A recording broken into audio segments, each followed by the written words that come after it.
दोस्तों चलिए शुरू करते हैं एक दिल को छू जाने वाली हिंदी कहानी सांस से अच्छी बहू रानी। कहानी को शुरू से अंत तक जरूर सुनना। रामलाल बोले, हाँ भाई, और क्या चल रहा है आजकल? राहुल बोला, सब बढ़िया चल रहा है पापा। रामलाल बोले, तेरे ऑफिस में सब ठीक तो है ना? राहुल बोला, हाँ पापा, सब ठीक है। रामलाल बोले, वैसे तेरे ऑफिस में सिर्फ लड़के ही हैं या लड़कियां भी काम करती हैं? राहुल बोला, हाँ लड़कियां भी हैं पापा। रामलाल बोले, तो उन्हीं में से कोई एक लड़की देखकर उससे शादी क्यों नहीं कर लेता तू? राहुल बोला, क्या यार पापा, फिर वही बात? रामलाल बोले, हाँ तो क्या करे भाई, हम जो लड़कियां देखते हैं वो तुझे पसंद नहीं आती।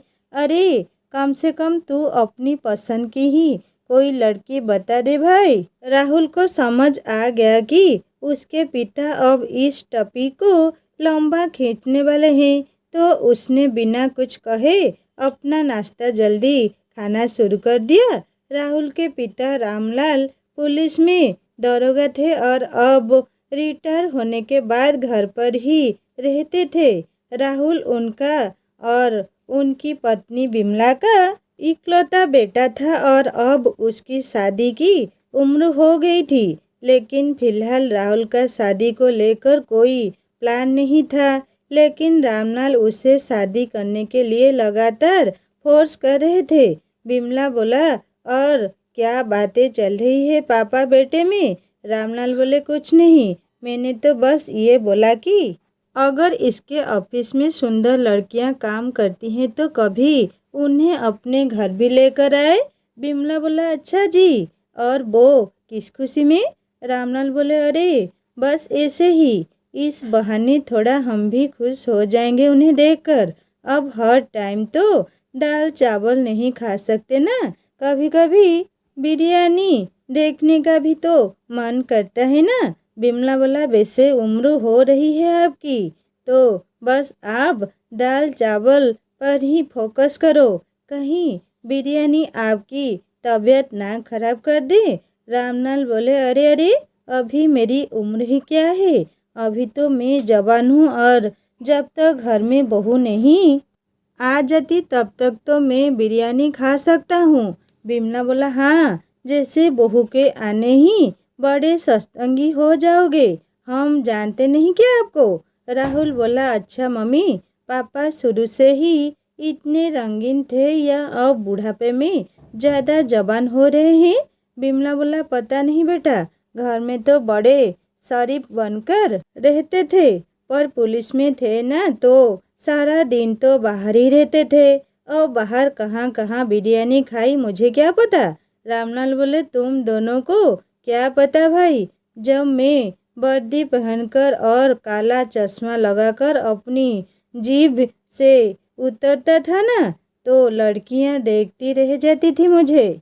ओहो, वो तो मेरे पल्ले तेरी माँ पड़ गई, वरना माधुरी या जूही चावला से कम नहीं मिलती थी मुझे। बिमला बोला, हाँ हाँ हाँ, तो अब किसने रोका है, जाओ जाकर कर लो ना। रामलाल बोले, पक्का सच बताओ? बिमला बोला, देखो जरा, बेटे की शादी की उम्र हो रही है और ये महाशय घर में दो दो बीबी रखने की बात कर रहे हैं। रामलाल बोला, नहीं बिमला, दो नहीं एक, तुम्हें तो फिर जाना पड़ेगा ना।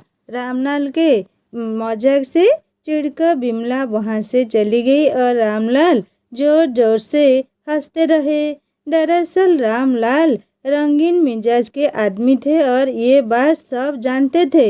ऐसे ही कई दिन बीत गए और फिर राहुल के लिए कविता का रिश्ता आया। कविता देखने में बहुत सुंदर थी तो राहुल ने झट से शादी के लिए हाँ कहा और फट से दोनों की शादी हो गई। फिर कुछ दिनों के बाद कविता बोला, नमस्ते पापा जी। रामलाल बोले, नमस्ते, कैसी हो कविता? कविता बोला, मैं ठीक हूँ पापा जी। अच्छा बहू, राहुल कहाँ गया? वो तो सुबह सुबह ही ऑफिस निकल गए। रामलाल बोला, रात को देर से आया था और सुबह जल्दी निकल गया। अरे पागल है क्या, नई नई शादी हुई है, पत्नी को टाइम देना चाहिए ना उसको। रामलाल की ये बात सुनकर पास ही खड़ी बिमला झुक गई और कविता भी शर्मा कर वहाँ से चली गई। फिर उसी शाम खाने की मेज पर रामलाल बोले, आहा मज़ा आ गया। अब कल क्या बनेगा भाई? बिमला बोला, आप बताओ क्या खाओगे? रामलाल बोले, अरे कविता से पूछो, वो जो कह दे हम सब वही खाएंगे। क्यों कविता? कविता बोला, जी पापा जी। रामलाल अपनी बहू कविता को खुश करने की कोशिश करता रहता था। पहले तो बिमला और राहुल ने इसे इग्नोर किया, लेकिन धीरे धीरे राहुल और बिमला को रामलाल का कविता के प्रति ये व्यवहार खटकने लगा। फिर एक दिन बिमला बोला, सुनिए, वो मुन्नी की बेटी का आज महिला संगीत हो तो मैं और कविता दोनों वहाँ जा रहे हैं। रामलाल बोले, अरे कविता को यही रहने दो, तुम अकेली चली जाओ। बिमला बोले, क्यों? कविता को यहाँ क्यों छोड़ दूँ? रामलाल बोले, अरे भूल गई, उसके पैर में मोच है ना, तो बेचारी कहाँ जाएगी? बिमला बोला, अच्छा तो ठीक है, फिर मैं भी नहीं जाऊँगी। कविता बोले, नहीं मम्मी जी, आप जाओ ना। अगर आप नहीं जाओगी तो मुझे अच्छा नहीं लगेगा और मुन्नी आंटी को बुरा लगेगा ना। बिमला बोले, ठीक है, तो एक काम करो, तुम अपने कमरे में जाओ, मैं जल्दी ही वापस आ जाऊंगी। बिमला बहुत बेचैन थी, वो कुछ समझ नहीं पा रही थी। दरअसल रामलाल का हर वक्त कविता का ख्याल रखना उसे परेशान कर रहा था। उसके मन में उन दोनों को लेकर कई सवाल उठ रहे थे, जिससे कहीं उन दोनों के बीच कुछ ऐसा तो नहीं था जो एक ससुर और बहू के बीच बिल्कुल नहीं होना चाहिए।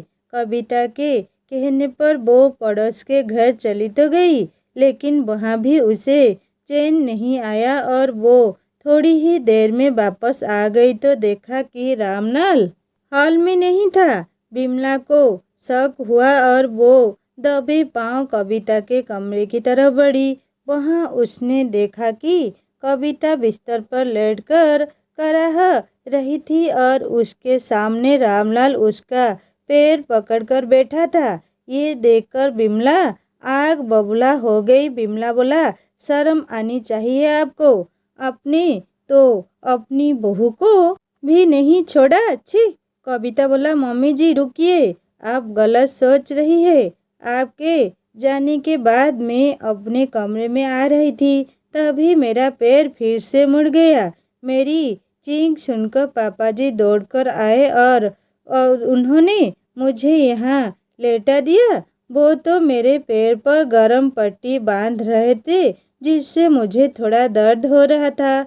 आप गलत सोच रही है, और वैसे भी पापा जी ने तो मेरी कई बार पट्टी की है। बिमला बोला, कई बार पट्टी की है मतलब? ये क्या बोले जा रही है? रामलाल चुप खड़ा था। बिमला उस पर चिल्लाई जा रही थी। तभी कविता उन दोनों के बीच आकर बोली। कविता बोला, बस करिए मम्मी जी, आप लगातार गलत सोच रही है। आपको सच सुनना है ना, तो सुनिए। मेरे पापा का नाम हवलदार राधेश्याम था। मेरे पापा और पापा जी एक ही थाने में थे, पर एक मुठभेड़ में मेरे पापा को गोली लगी। इस हादसे के बाद मेरे पापा बच नहीं पाए और इस सदमे में मेरी माँ की भी मौत हो गई।